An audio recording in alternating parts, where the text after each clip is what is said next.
السلام عليكم ورحمة الله وبركاته. الحمد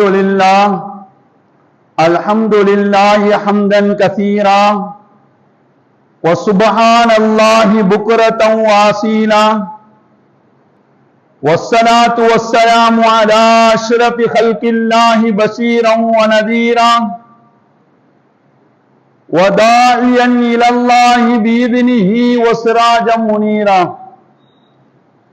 صلى الله على سيدنا ونبينا مولانا محمد تسليما كثيرا كثيرا.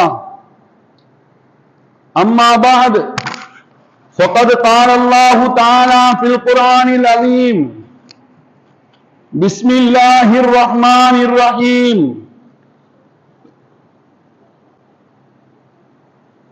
بما كنتم تعلمون الكتاب وبما كنتم تدرسون.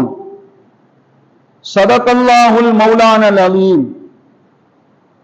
عن أنس رضي الله تعالى عنه عن رسول الله صلى الله عليه وسلم أنه قال: أفضل العبادة قراءة القرآن.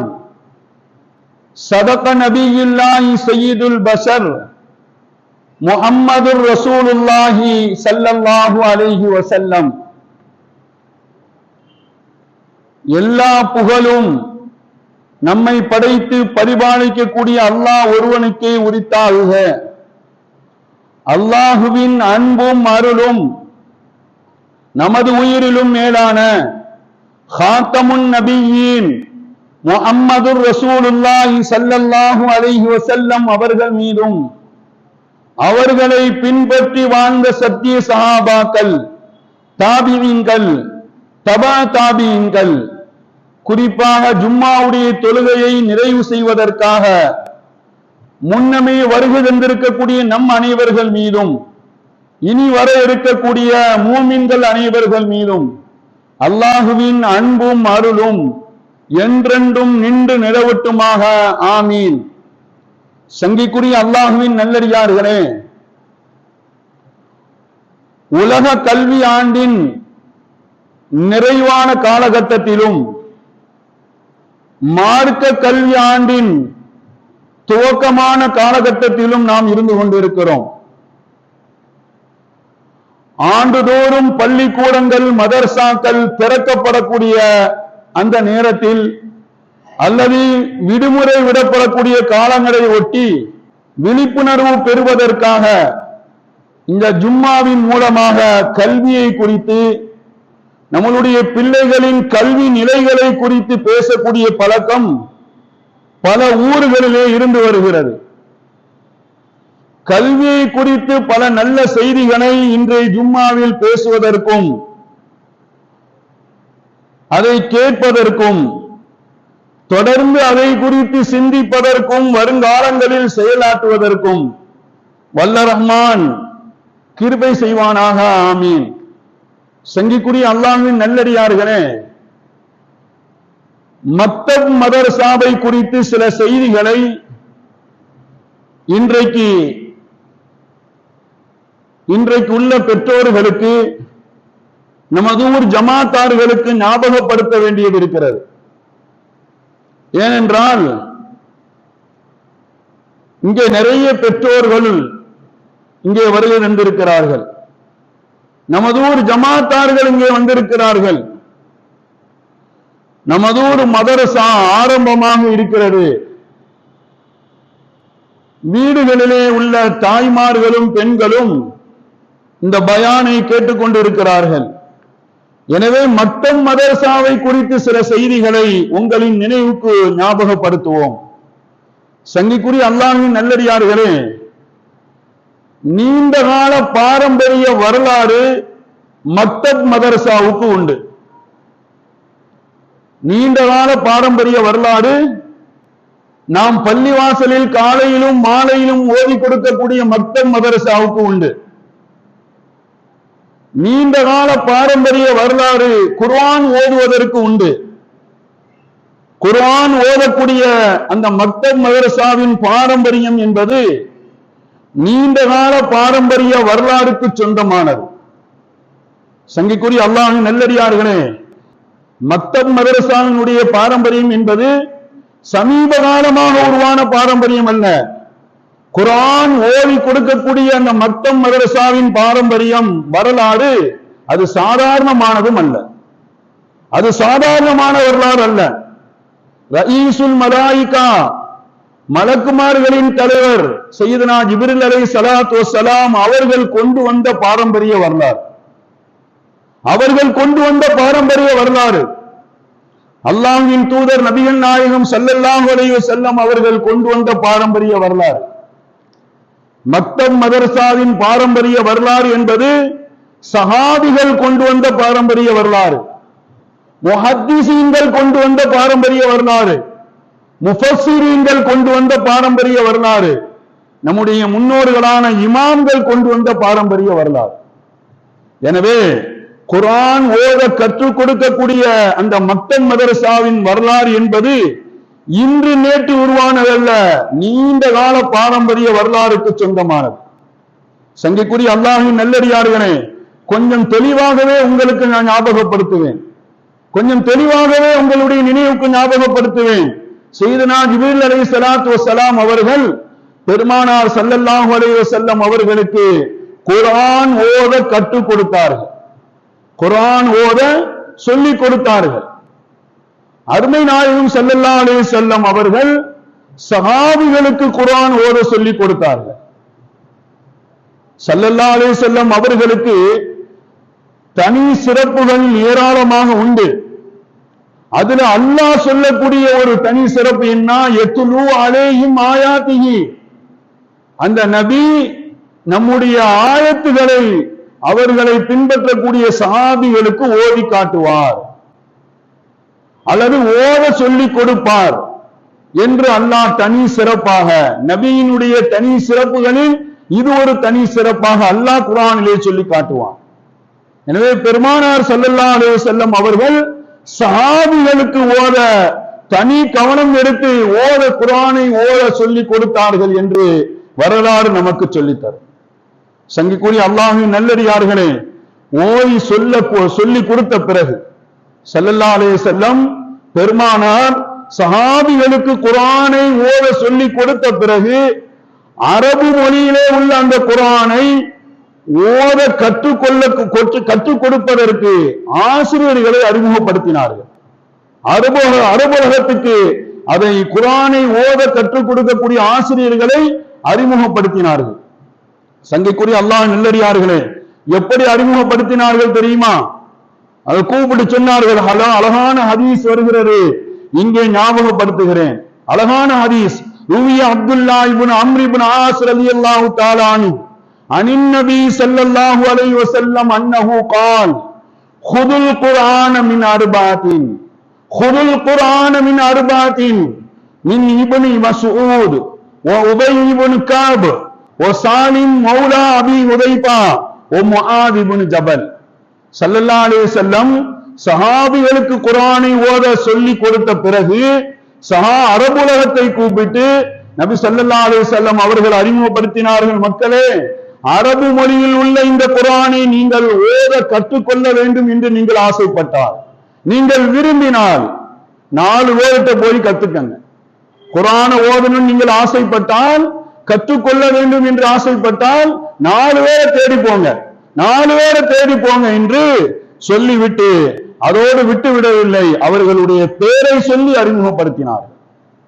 அதோடு முடிக்கல ஸல்லல்லாஹு அலைஹி வஸல்லம், அவர்களுடைய பெயர்களை சொல்லி அறிமுகப்படுத்தினார்கள். இப்னு மஸ்ஊத் ரலியல்லாஹு தஆலா அன்ஹு அவர்களிடத்தில் போய் கற்றுக்கொள்ளுங்கள், உபை இப்னு கஅப் ரலியல்லாஹு தஆலா அவர்களை தேடி கற்றுக்கொள்ளுங்கள், சாலிம் மௌலா அபி ஹுதைபா அபூ ஹுதைபாவுடைய அடிமையாக இருக்கக்கூடிய சாலிமை தேடி போய் குர்ஆனை கற்றுக்கொள்ளுங்கள். 4வதாக சொன்னார்கள் முஆத் இப்னு ஜபல் ரலியல்லாஹு தஆலா அன்ஹு அவர்கள்ட்ட போய் குர்ஆனை கற்றுக்கொள்ளுங்கள் என்று ரசூலுல்லாஹி ஸல்லல்லாஹு அலைஹி வஸல்லம் சஹாபிகளுக்கு அறிமுகப்படுத்தினார்கள். சங்கைக்குரிய அல்லாஹ்வின் நல்லடியார்களே, நாம் காலையிலும் மாலையிலும் ஓதக்கூடிய மக்தப் மதரசாவின் பாரம்பரிய வரலாறு இன்று நேற்று உருவான வரலாறு அல்ல, நீண்ட கால பாரம்பரிய வரலாறுக்கு சொந்தமானது. வரலாறு என்ன தெரியுமா? ஸல்லல்லாஹு அலைஹி வஸல்லம் அறிமுகப்படுத்திய பிறகு 4 பேர்கிட்ட குர்ஆனை கற்றுக்கொள்ளுங்கள் என்று சொன்ன பிறகு வரலாறு என்ன தெரியுமா? வரலாறு நமக்கு சொல்லித் தரும். வரலாறை புரட்டி பாருங்கள். வரலாறு சொல்லும் அப்துல்லா இப்னு மஸ்ஊத், குர்ஆனுக்கு விளக்க உரை சொல்லக்கூடியவர்களை ஆக தலை சிறந்தவர்கள் இப்னு மஸ்ஊத். அந்த சஹாபி அப்துல்லா இப்னு மஸ்ஊத் ஹதீஸ்களில் பல ஹதீஸ்களை இந்த உம்மத்திற்கு கொண்டு சேர்த்த பெருமை அபூ ஹுரைரா ரலியல்லாஹு தஆலா அன்ஹு அவர்களை சார்ந்தது. அந்த அபூ ஹுரைரா ரலியல்லாஹு தஆலா அன்ஹு அப்துல்லா இப்னு இயாஸ் இப்னு அபீ ரபீஹா, அபூ அப்துர் ரஹ்மான் சுலமி, அபூ ஆலியா அர்-ரியாஹி ஆகிய 6 சஹாபிகள் வரலாறு நமக்கு சொல்லும். உபய் இப்னு கஅப் ரலியல்லாஹு தஆலா அன்ஹு அவர்களை தேடி போய் குர்ஆன் ஓதுவதை கற்றுக்கொண்டார்கள் என்று வரலாறு நமக்கு சொல்லித்தரும். சங்கிக்குரிய அல்லாஹ்வின் நல்லடியார்களே, எனவே காலையிலும் மாலையிலும் ஓதி கொடுக்கக்கூடிய மக்தம் மதரசாவின் பாரம்பரிய வரலாறு நீண்ட கால பாரம்பரிய வரலாறு. நாம் நம்மளுடைய மனதிலே ஆழமாக பதிவு செய்ய வேண்டும். உங்களை இங்கே கொஞ்சம் சிந்திக்க சொல்லுவேன். நமக்கு கிடைத்த முஹத்தீஸீன்கள், நமக்கு இந்த சமுதாயத்துக்கு கிடைத்த முஹத்தீஸீன்கள், முஃபஸ்ஸிரீன்கள், சட்ட மார்க்க வல்லுநர்கள், இமாம்கள், இவர்களெல்லாம் அவர்களுடைய வரலாற்றை நீங்கள் போய் புரட்டி பாருங்கள். அவர்களெல்லாம் உருவான இடம் எது தெரியுமா? அவர்களுடைய வரலாறு என்ன தெரியுமா? மக்தபு மதரசா தான் அவர்களை உருவாக்கியது என்று அவர்களுடைய வரலாறு நமக்கு சொல்லித்தரும். சங்கிக்குரிய அல்லாஹ்வின் நல்லடியார்களே, எனவே குர்ஆன் ஓத கற்றுக் கொடுக்கக்கூடிய மக்தம் மதரசாவின் பாரம்பரிய வரலாறு என்பது நீண்ட கால பாரம்பரிய வரலாறு என்று மார்க்க நமக்கு சொல்லித்தரும். சங்கிக்குரிய அல்லாஹ்வின் நல்லடியார்களே, நீங்கள் இன்னும் தெளிவாக விளங்க வேண்டும். மஸ்ஜிதுன் நபவியில் அன்று தொடங்கிய மக்தம் மதரசாவின் பாரம்பரியம் தான் இன்னைக்கு உலகத்தில் உள்ள ஒவ்வொரு பள்ளிவாசல்களிலும் சங்கிலி தொடராக அது நடைபெற்று கொண்டு வருகிறது என்றால் அன்றைக்கு மஸ்ஜிதுன் நபவியிலே தொடங்கிய அந்த மக்தம் மதரசா தான் அடிப்படை காரணம் என்று வரலாற்று ஆசிரியர் நமக்கு சொல்லித்தரான். அல்லாஹ்வின் நல்லடியார்களே, நீங்கள் இந்தியாவை எடுத்துக்கொண்டால் இன்னைக்கு கூட ஆரம்ப பள்ளிக்கூடம் இல்லாத எத்தனையோ கிராமங்கள் இருக்கு இந்தியாவை எடுத்துக்கொண்டா ஆரம்ப பள்ளிக்கூடம் இல்லாத எத்தனையோ கிராமங்கள் இன்னைக்கு எத்தனையோ இருக்குது. மதரசா இல்லாத ஒரு பள்ளிவாசல் இல்லை என்று வரலாற்று ஆசிரியர்கள் நமக்கு சொல்லித் தருகிறார். அந்த அளவுக்கு மக்தம் மதரசா என்பது ஒரு நீண்ட கால பாரம்பரிய வரலாறுக்கு சொந்தமானது என்று நமக்கு வரலாற்று ஆசிரியர் நமக்கு சொல்லித் தருகிறார். சங்கிக்குரிய அல்லாஹ்வின் நல்லடியார்களே, மக்தம் மதரசாவின் சிறப்பை நீங்கள் முழுமையாக அறிந்து கொண்டால்தான் நீங்கள் உங்களுடைய பிள்ளைகளை நீங்கள் பெற்றெடுத்த பிள்ளைகளை நமது ஊரில் பள்ளிவாசலில் நடக்கக்கூடிய காலை மாலை மதரசாவிற்கு அனுப்பி வைக்க முடியும். ஏனென்று சொன்னால் ஒரு பக்கம் மார்க்க கல்வியை தேடுவது, அதற்காக முயற்சிப்பது என்ற நிலை குறைந்து கொண்டே வரக்கூடிய காலகட்டத்தில் நாம் வாழ்ந்து கொண்டிருக்கிறோம். இன்னொரு பக்கம் உலக கல்வியின் மோகம் அதிகரித்த நிலையில் பிள்ளைகளை படிப்பதற்காகவும் அதற்காக செலவழிப்பதிலேயும் முக்கியத்துவமும் அதிக அக்கறையும் கொள்ளக்கூடிய ஒரு நிலை காலகட்டத்தில் நாம் வாழ்ந்து கொண்டிருக்கிறோம். இப்படிப்பட்ட சந்தர்ப்பத்தில் மக்தம் மதரசாவின் சிறப்பை, முக்கியத்துவத்தை இங்கே வந்திருக்கக்கூடியவர்கள் உணர வேண்டும் என்பதற்காக ஒரு சில செய்திகளை இங்கே ஞாபகப்படுத்துகிறோம். சங்கிக்குரிய அல்லாஹ்வின் நல்லடியார்களே, எல்லாரும் விரும்புறது என்னன்னா பிள்ளைகளுக்கு கல்வியை கற்றுக் கொடுக்க வேண்டும். எல்லாரும் ஆசைப்படுறது பிள்ளைகளுக்கு கல்வியை கற்றுக் கொடுக்கணும் என்பதுல யாருக்குமே மாற்று கருத்து கிடையாது. நாம் பெற்ற பிள்ளைகளுக்கு கல்வியை கற்றுக் கொடுக்கணும் என்பதுல எந்த மாற்று கருத்தும் இல்லை.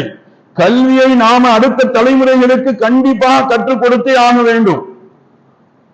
அப்படி இருந்தால்தான் நாம கொஞ்சம் தைரியமா வாழ முடியும்.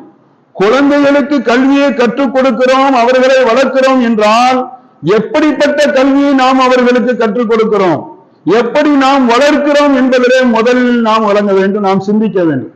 சங்கிக்குரிய அல்லாஹ்வின் நல்லடியார்களே, கல்வி என்பது சிறந்த கல்வி அவர்களுக்கு நாம் கொடுக்கிறோமா என்பதை நாம பார்த்து கல்வி கற்றுக் கொடுக்கணும்.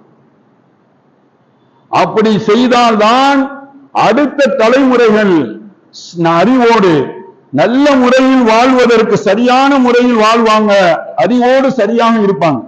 அப்படி இல்லை அப்படின்னு சொன்னா அவர்களுடைய வாழ்க்கை முறையாக இருக்காது, அவர்களுடைய அறிவும் சரியா வேலை செய்யாது. ஆனால் குழந்தைகளுக்கு கல்வி கற்றுக் கொடுக்க வேண்டும் என்பதை விட சிறந்த கல்வியை, நல்ல பயனுள்ள கல்வியை கற்றுக் கொடுக்க வேண்டும் என்பதை நாம் என்ன செய்யணும், விளங்க வேண்டும். சங்கிக்குரிய அல்லாஹ்வின் நல்லடியார்களே, கல்வியினுடைய தனி கடமை என்னன்னா, கல்வியினுடைய தலையாய கடமை என்னன்னா, எந்த கல்வியை பிள்ளைங்க எங்க போய் படிச்சுக்கிட்டாலும் சரி அவங்களுக்கு அந்த கல்வி ஒழுக்கத்தை தரும்.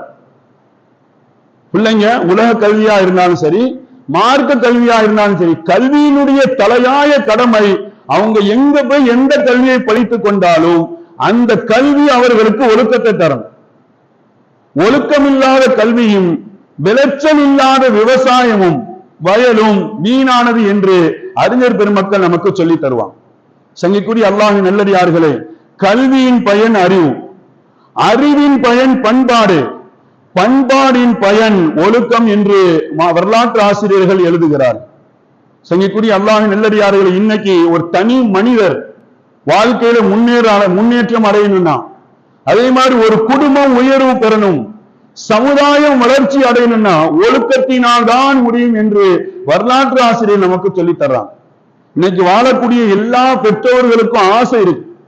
இன்னைக்கு வாழக்கூடிய எல்லா பெற்றோர்களுக்கும் ஆசை இருக்கு, நாம பெற்ற பிள்ளைங்களை ஒழுக்கத்தோடு வளர்க்கணும். எல்லாத்துக்கும் ஆசை இருக்கு, நாம பெற்ற பிள்ளைங்களை ஒழுக்கத்தோடு வளர்க்கணும்னு எல்லாருக்கும் ஆசை இருக்கு. ஒழுக்கத்தோடு பிள்ளைகள் வளரணும்னு ஆசை இருக்கு. நம்மளுடைய ஆசைகள்ல எந்த ஒரு கஷ்டமும் இல்லை. நமக்கு ஒவ்வொரு பெற்றவங்கள்ட்டையும் பிள்ளைகளுடைய கனவு பத்தி கேட்டா அவங்க இப்படி ஆகணும் அப்படி ஆகணும்னு நல்ல நல்ல நிலைகளை தான் சொல்லுவாங்க. அப்ப அவங்க ஆசைப்படுறதுன்னா அது பசுமையா இருக்கு, ஆனா அதுல செயல்படுத்துறதுல தான் பிரச்சனை வரும். செயல்படுத்துறது தான் பிரச்சனை வரும். ஒவ்வொரு பெற்றவங்களும் நீங்க சிந்திக்கணும், நம்மளுடைய பிள்ளைகளுடைய ஒழுக்கத்துக்காக நாம என்ன செஞ்சோம், நம்மளுடைய பிள்ளைங்க ஒழுக்கத்தோடு வளர்றதுக்கான நாம என்ன முயற்சி பண்ணோம், அவங்களுடைய ஒழுக்கத்துல நம்மளுடைய பங்களிப்பு என்ன என்பதை யோசித்து பார்க்கணும். சங்கிக்குரிய அல்லாஹ்வின் நல்லடியார்களே, அதிகாலை பொழுதுல ஒரு புள்ள எழுந்திருச்சு குர்ஆனை சுமந்த நிலையில் மதரசாவுக்கு வருகிற பழக்கமுள்ள பிள்ளைகள் நிச்சயமாக சத்தியமாக அவர்கள் ஒழுக்கம் சார்ந்த பிள்ளைகளாக திகழ்வார்கள் என்று வரலாறு சொல்லும். எந்த பிள்ளை காலையில எழுந்துச்சு குர்ஆனை நெஞ்சில சுமந்தவர்களாக மதரசாவுக்கு வரக்கூடிய பழக்கமுள்ள பிள்ளைகளாக இருக்கோ அது நிச்சயமாக சத்தியமாக ஒழுக்கமுள்ள பிள்ளைகளாக, ஒழுக்கம் சார்ந்த பிள்ளைகளாக வளரும் என்று வரலாறு நமக்கு சொல்லித்தரும்.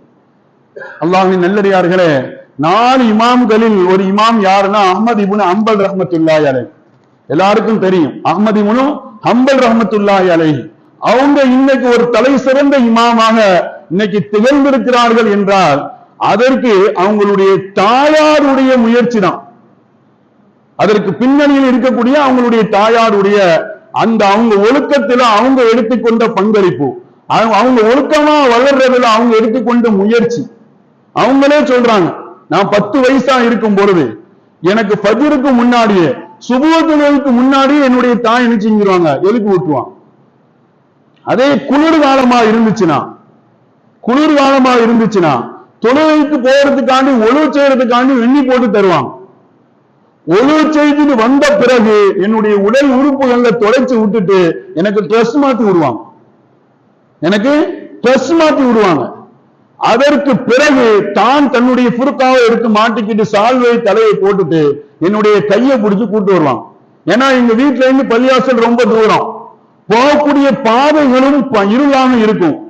எனவே அந்த நேரத்துல எனக்கு ட்ரெஸ் மாத்தி விட்டுட்டு தானும் புர்காவையும் சால்வையும் எடுத்து போட்டுட்டு என்னுடைய கையை பிடிச்சு பள்ளியாசல கொண்டு டெய்லி விடுவார்கள். அவர்களுடைய இந்த முயற்சி தான் நான் ஒழுக்கமுள்ள ஒரு தலை சிறந்த இமாமாக நான் திகழ்ந்திருக்கிறேன் என்று அஹ்மத் இப்னு ஹம்பல் ரஹ்மத்துல்லாஹி அலைஹி அவர்கள் சொல்லுகிறார்கள் என்று சொன்னால், அதிகாலையில் ஒரு புள்ள குர்ஆனை சுமந்த நிலையில் மதரசாவுக்கு பழக்கமுள்ள உள்ள பிள்ளைகள் ஒழுக்கம் சார்ந்துதான் வளரும் என்று வரலாறு நமக்கு சொல்லித் தருகிறது. சங்கைக்குரிய அல்லாஹ்வின் நல்லடியார்களே, இங்கே ஒரு செய்தியை உங்களுடைய நினைவுக்கு ஞாபகப்படுத்துவேன். இன்றைய தலைமுறைகள் முன்னால் உள்ள தலைமுறைகள் தூங்கி எழுந்த நேரத்துல தான் இன்னைக்குள்ள தலைமுறைகள் தூங்க போறாங்க. யாரும் மறுக்க முடியாது. நமக்கு முன்னால் வாழ்ந்த தலைமுறைகள் தூங்கி எழுந்த நேரத்துல தான் இன்னைக்குள்ள பிள்ளைங்க தூங்க போறாங்க. அதாவது நம்ம வீட்டுல ஏதாவது ஒரு விசேஷம், இரவு தூங்க முடியல, இரவு ஃபுல்லா முழிச்சிட்டு இருந்தோம், இல்ல ஏதோ ஒரு வெளியூர்கள்ல இருந்து பயணத்துல வந்தோம், இரவுல தூங்க முடியல, ஏதோ ஒரு காரணம் ஆஸ்பத்திரிக்கு போனோம், ஏதோ தூங்க முடியல. இது தவறல்ல. வருஷம் முழுக்க ஒரு சமுதாயம், அடுத்து வரக்கூடிய நெக்ஸ்ட் ஜெனரேஷன் தூங்காம இருக்கு அப்படின்னா, இரவு முழுவதும் அப்படியே வருஷம் முழுக்க கழியுதுன்னா எப்படி உருப்பட முடியும்? சங்கைக்குரிய அல்லாஹ்வின் நல்லடியாரை, இன்னைக்கு நடக்கிறத சொல்றேன். ஒவ்வொரு நாளும் ராத்திரி 11 மணி வந்துட்டுனா நாம பெற்றெடுத்த பிள்ளைங்க ஆக்டிவ் ஆயிராங்க. ஒவ்வொரு நாளும் இரவு 11 மணி வந்துட்டுனா நம்ம பிள்ளைங்க ரொம்ப ஆக்டிவா சுறுசுறுப்பா ஆயிராங்க. நம்ம வேலை நேரம் இதுதான் அப்படின்னு சொல்லி அவங்க ரொம்ப சுறுசுறுப்பா ஆயிராங்க. உலகமெல்லாம் தன்னை இழந்து தன்னுடைய அந்த வேலையினுடைய பழுவால் தூக்கத்தில் இருக்கக்கூடிய அந்த நேரம் நம்மளுடைய பிள்ளைங்க மட்டும் சுறுசுறுப்பா இருக்காங்க, ஆக்டிவா இருக்கலாம். என்ன காரணம்னா அவங்களுடைய ஒர்க் டைம் அங்கதான் ஆரம்பிக்குது. ஏன்னா அப்பதான் அவங்க கையில என்ன எடுக்கிறாங்க, செல்போனை எடுத்து நெட்டை ஆன் பண்ணி அவங்களுக்கு தேவையான சப்ஜெக்டுக்குள்ள போய் அவங்களுக்கு தேவையான சப்ஜெக்டுக்குள்ள அவங்க நுழைஞ்சிட்டாங்கன்னு வைங்க, அவங்களுக்கே தெரியாது எப்போ வைக்கணும். ஒன்னு மொபைல் ஆஃப் ஆகணும் அல்லது டேட்டா ஆஃப் ஆகணும். அப்பதான் தூக்கி போட்டுட்டு தூங்குவாங்க. சங்கைக்குரிய அல்லாஹ்வின் நல்லடியார்களே, நான் சொல்ல வரக்கூடிய இன்றைக்குள்ள நிலை இதுதான். அதனாலதான் நாம நினைக்க முடியல, நிறைய பிள்ளைங்க மதரசாவுக்கு காலையில வர முடியல. ஏன்னா 1 மணிக்கு தூங்கும் போது காலையில எப்படி 5-6 மணிக்கு எந்திரிக்க முடியும்? இதுல உங்களுடைய பெற்றோர்களுடைய கவன குறைவு என்பதை நாம விளங்கிக் கொள்ளணும். எப்ப நம்மளுடைய பிள்ளைகளை ஒழுக்கமா வளர்க்கணும்னு ஆசை இருக்கு, ஒழுக்கமா வளரணும்னு ஆசை இருக்கு, ஆனா அவங்க ஒழுக்கமா வளர்றதுல நாம என்ன முயற்சி பண்ணோம், அவங்களுடைய ஒழுக்கத்துல நம்மளுடைய பங்களிப்பு என்ன என்பதை நாம என்ன செய்யணும், கொஞ்சம் யோசிச்சு பார்க்கணும். சங்கைக்குரிய அல்லாஹ்வின் நல்லடியார்களே, இரவு வந்துட்டுனா திருடர்கள் சந்தோஷப்படுவாங்க. ஏன்னா தங்களுக்கு சாதகமான நேரம்.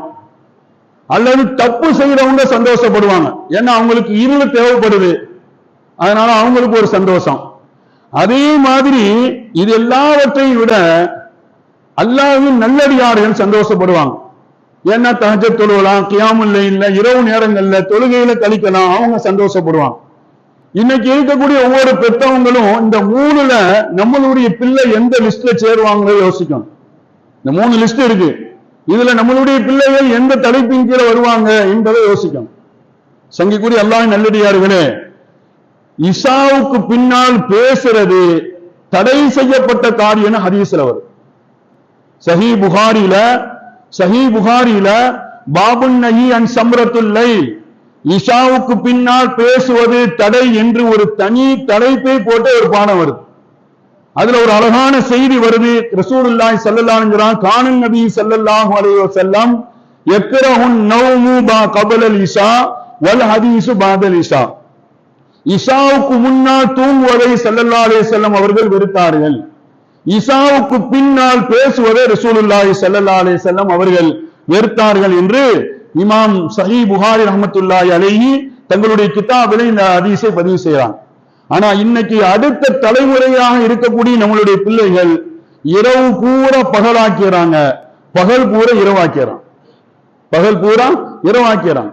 ஒரு ஆய்வு சொல்லுது, பல பேர் இரவுல விழிச்சிருப்பதையும் பகல்ல ஆழ்ந்து தூங்கக்கூடிய பழக்கம் உள்ளவர்களாக இன்னைக்கு வாழக்கூடிய ஜெனரேஷன் ஆகிட்டாங்க அப்படின்னு ஒரு ஆய்வு சொல்லு.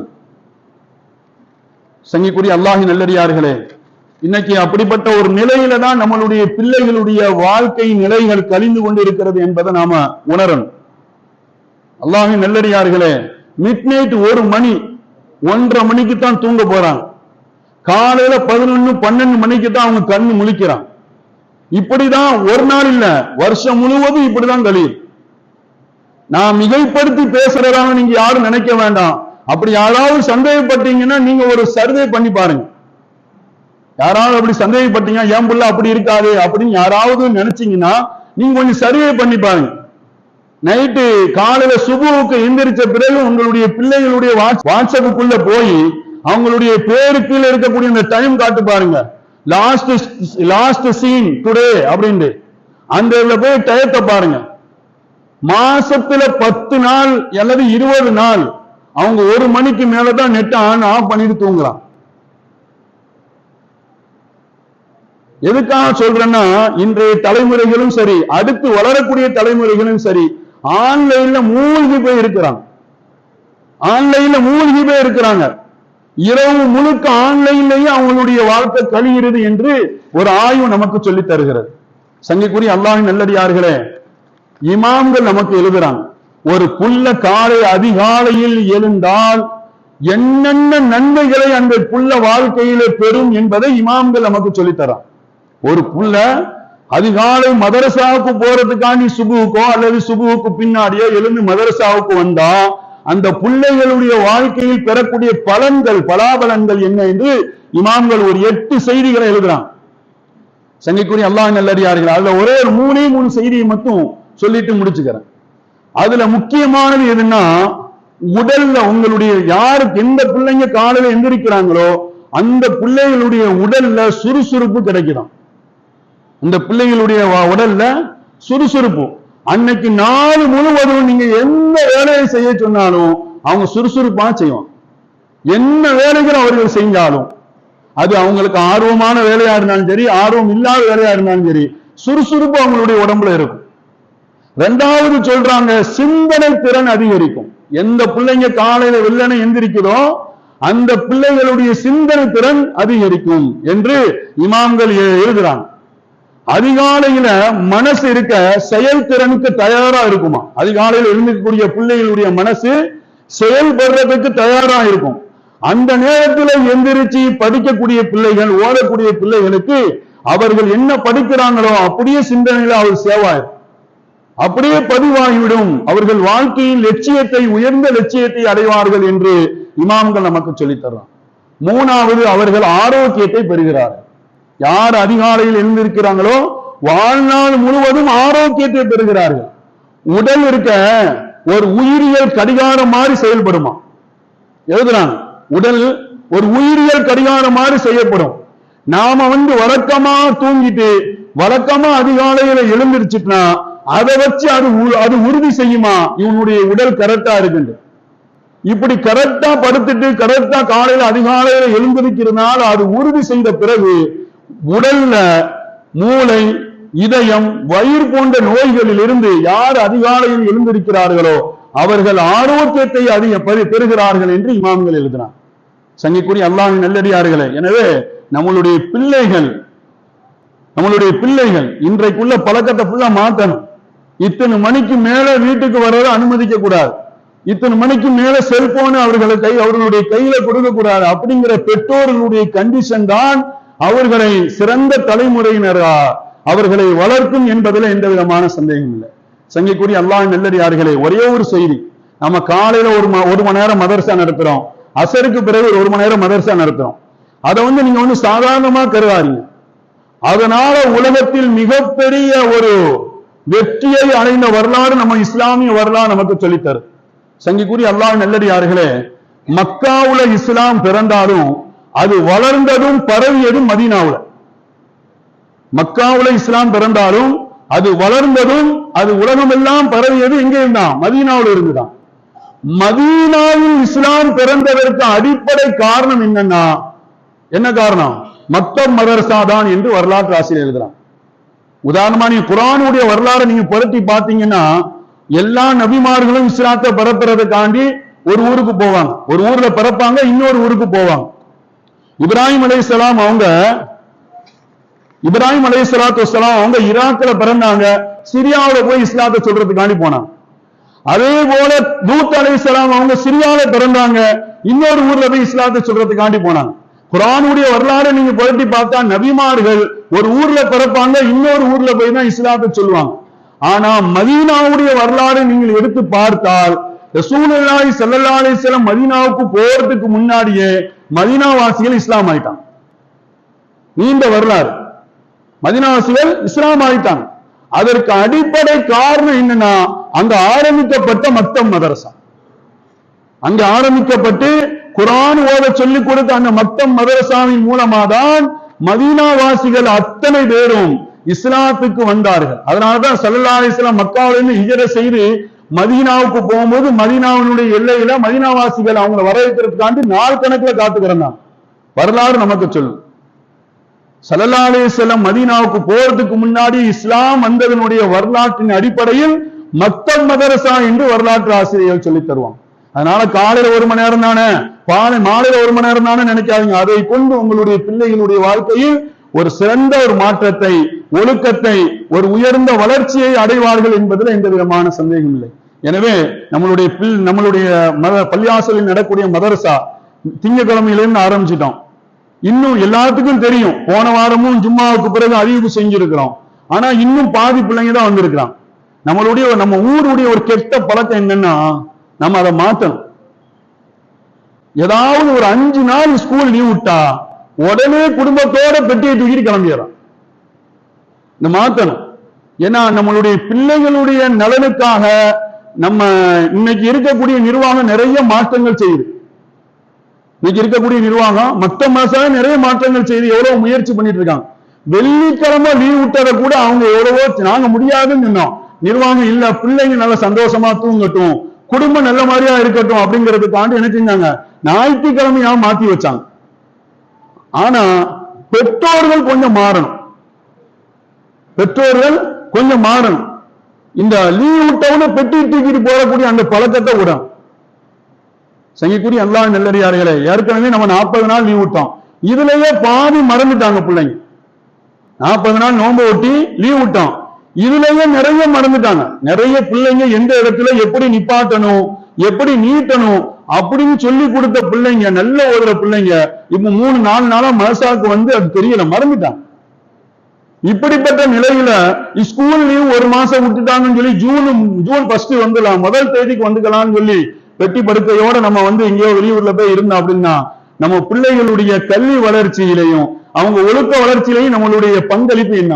நம்ம ஆசைப்பட்டுக்கலாம், நம்மளுடைய பிள்ளைய ஒழுக்கமா வளர்க்கணும் ஆசை இருக்கிறத தவிர அதுல எந்த செயல்பாடும் இல்லை. அதுக்காண்டி நம்ம எந்த தியாகத்தையும் செய்ய தயாரா இல்லை. சங்கிக்குரிய அல்லாஹ் நல்லடியார்களே, அதனால எல்லாரும் மாறணும். நம்மளுடைய பிள்ளைகளுடைய கல்விதான் முக்கியம் என்பதை, ஏன்னா இன்னைக்கு வந்து கல்வியோடு சேர்த்து ஒழுக்கத்தை கற்பிக்கக்கூடிய ஒரே இடம் எதுனா மக்தப் மதரசா. அதனால எதை கேட்டோமோ எதை சொன்னோமோ அதன்படி அமல் செய்யக்கூடிய நல்ல வாய்ப்பினை அல்லாஹ் எங்களுக்கும் உங்களுக்கும் நம்மளுடைய சந்ததிகளுக்கும் தந்தல் புரிவானாக. நடக்கக்கூடிய மதரசாவுக்கு முக்கியத்துவம் கொடுத்து நம்மளுடைய பிள்ளைகளுடைய வளர்ச்சிக்கு ஒழுக்கத்தில் அதனுடைய முயற்சிக்காக பல தியாகங்கள் செய்யக்கூடிய பெற்றோர்களாக அல்லாஹ் நம்மளை கபூல் செய்வானாக. நம்மளுடைய பிள்ளைகளை ஒழுக்கமுள்ள பிள்ளைகளாக வளர்க்கவும் வளரவும் அல்லாஹ் தௌஃபீக் செய்வானாக என்ற நல்ல துஆக்களோடு உங்கள் அனைவருடைய துஆவையும் ஆதரவு வைத்து என்னுடைய வார்த்தைகளை நிறைவுபடுத்துகிறேன். வாஹிர் தஅவானா அனில் ஹம்துலில்லாஹி ரப்பில் ஆலமீன். அஸ்ஸலாமு அலைக்கும் வரஹ்மத்துல்லாஹி வபரகாத்துஹு.